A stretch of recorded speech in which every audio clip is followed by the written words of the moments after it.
Hi everyone, welcome to my channel. இன்றைக்கு நாங்கள் வீடியோவில் pancake எப்படி செய்கிறதுன்னு சொல்லித்தான் பார்க்க போகிறோம். வாங்க வீடியோக்குள்ளே போவோம்.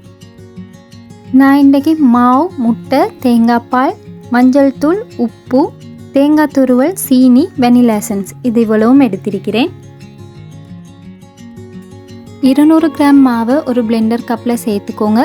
அதோட 1/4 டீஸ்பூன் மஞ்சள் தூள், 1 டீஸ்பூன் உப்பு, இல்லாட்டி உங்களுக்கு தேவைக்கு ஏற்ற மாதிரி உப்பு, ஒரு முட்டை, 1 கப் தேங்காய் பால் சேர்த்து நல்லா பிளெண்ட் பண்ணி எடுத்துக்கோங்க.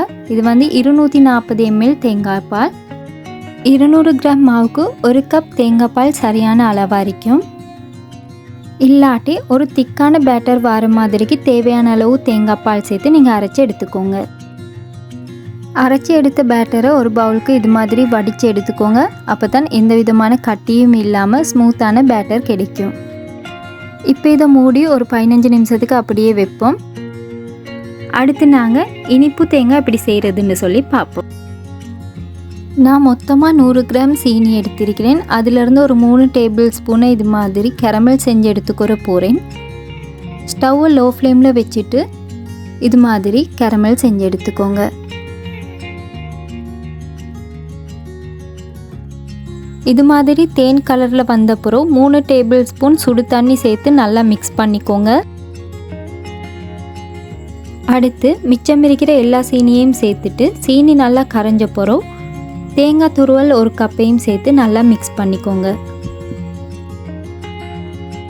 வாசத்துக்காக 1/2 டீஸ்பூன் வெனிலா எசன்ஸ் சேர்த்திருக்கிறேன். நீங்கள் ஏலக்காய் 4 எடுத்து நல்லா வறுத்துட்டு பவுடர் பண்ணி கூட சேர்த்துக்கொறையிலும். எல்லாத்தையும் நல்லா மிக்ஸ் பண்ணிவிட்டு சீனி தேங்காய் கொஞ்சமாக ஈரப்பதம் இருக்க போக்குள்ளே இதை இறக்கி ஒரு பவுலுக்கு மாற்றி ஆற வச்சுக்கோங்க.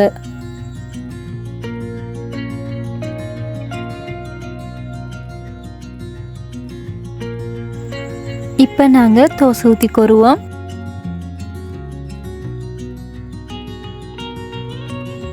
ஒரு பேனில் கொஞ்சமாக எண்ணெய் பூசிக்கோங்க. ஒரு கரண்டி மாவு எடுத்து தோசை ஊற்றிக்கோங்க. ஸ்டவ்வை லோ ஃப்ளேமில் வச்சுக்கோங்க. இந்த வீடியோவில் காட்டுற மாதிரியே கையால் இந்த பேன் எடுத்து சுற்றி தோசையை வேக வச்சு எடுத்துக்கோங்க.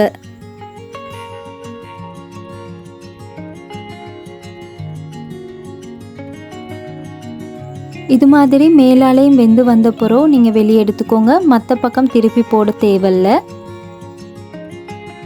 சூடாக இருக்கக்குள்ளேயே ஒரு பிளேட்க்கு மாற்றிட்டு இது மாதிரி சீனி தேங்காயும் வச்சு இது மாதிரி நல்லா ரோல் பண்ணிக்கோங்க.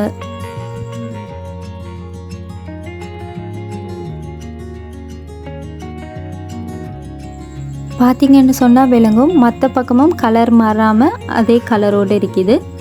இது மாதிரி எல்லாத்தையும் செஞ்சு எடுத்துக்கோங்க. நான் வெட்டி காமிக்கிறேன் பாருங்க, உள்ளுக்கு எவ்வளோ ஜூஸியாக இருக்குன்னு சொல்லி. இது சின்ன பிள்ளைகளுக்கெல்லாம் மிச்சமே பிடிக்கும். நீங்களும் செஞ்சு பாருங்கள்.